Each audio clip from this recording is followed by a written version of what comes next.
भगवान श्री राम थे, लक्ष्मण थे, सीता थी, लेकिन हनुमान क्यों नहीं थे?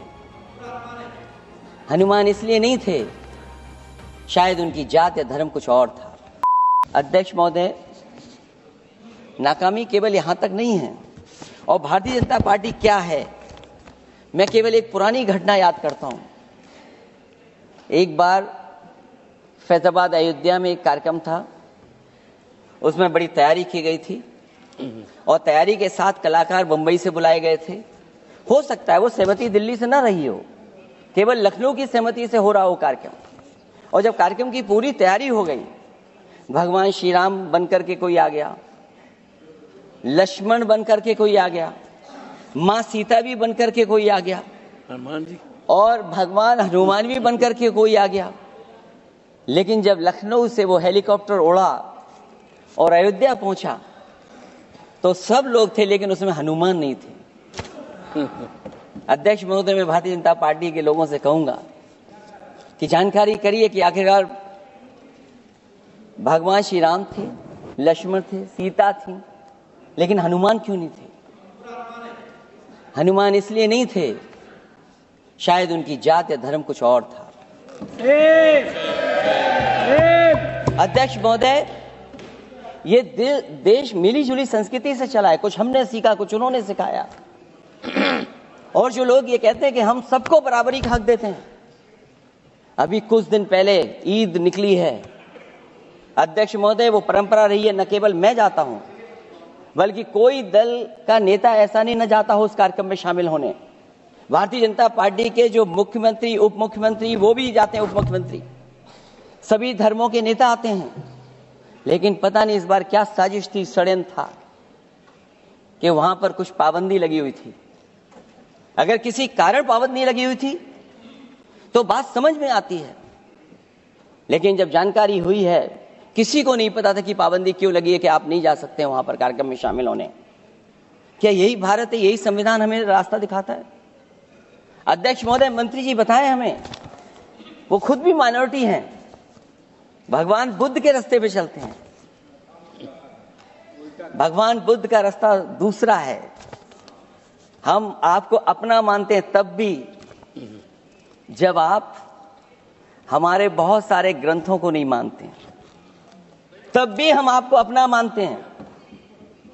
आप हमारे पुराणों को नहीं मानते हैं, आप हमारे उपनिषदों को नहीं मानते हैं।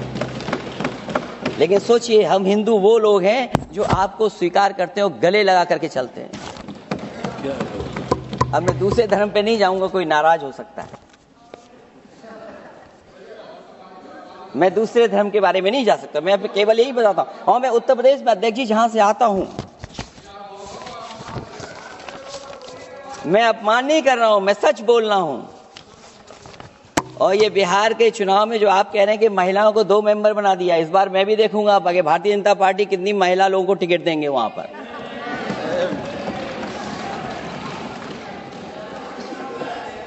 अध्यक्ष महोदय, भाजपा जब भी कोई नया बिल लाती है तो वो अपनी नाकामी छुपाती है।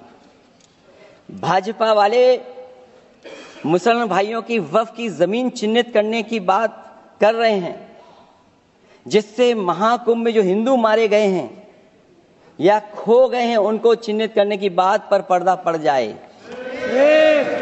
अध्यक्ष महोदय, मुझे खुशी इस बात की कि हमारा धर्म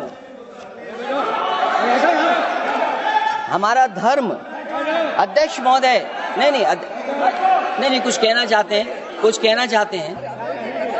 नहीं, प्लीज, उनको अलाउ नहीं किया। अध्यक्ष महोदय, कुंभ में आस्था सबकी है, कोई ऐसा नहीं जिसकी आस्था ना हो। और कुंभ कोई पहली बार नहीं हो रहा था।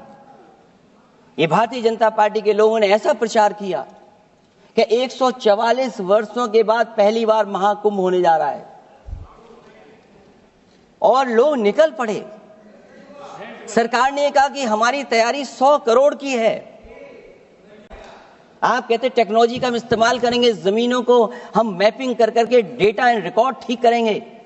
अध्यक्ष महोदय, ये बताएं कि वो 30 लोग कौन थे, उनके नाम क्या थे जिनकी जान चली गई? न केवल जान जाने वालों की, बल्कि अध्यक्ष महोदय, ये सरकार बताए कि जो लगभग 1000 हिंदू खो गए हैं, जो अभी तक नहीं मिले, जो अभी तक नहीं खोज पाए हैं, वो 1000 हिंदू की सूची कहां है? और फिर धर्म कारोबार की बात है, जो ये लोग गोली। अध्यक्ष महोदय, मैं कार सेवक वाली बात इसलिए नहीं छेड़ना चाहता हूं। अध्यक्ष महोदय, ये शायद माननीय सदस्य जानते नहीं कुछ सच्चाई नहीं जानते। अध्यक्ष महोदय, ये संविधान की वजह से, संविधान को बचाने के लिए, हिंदू एकता को बचाने के लिए कुछ फैसले लिए गए, लेकिन एफआईआर हम लोगों पे नहीं लिखी गई थी। एफआईआर उन पे लिखी गई थी जो बेचारे तैयार हो गए थे सुबह, लेकिन पता नहीं कहां से फोन आया था, कहा था कि अब तैयार तो हो गए हो, लेकिन आप शिलान्यास में नहीं आ सकते।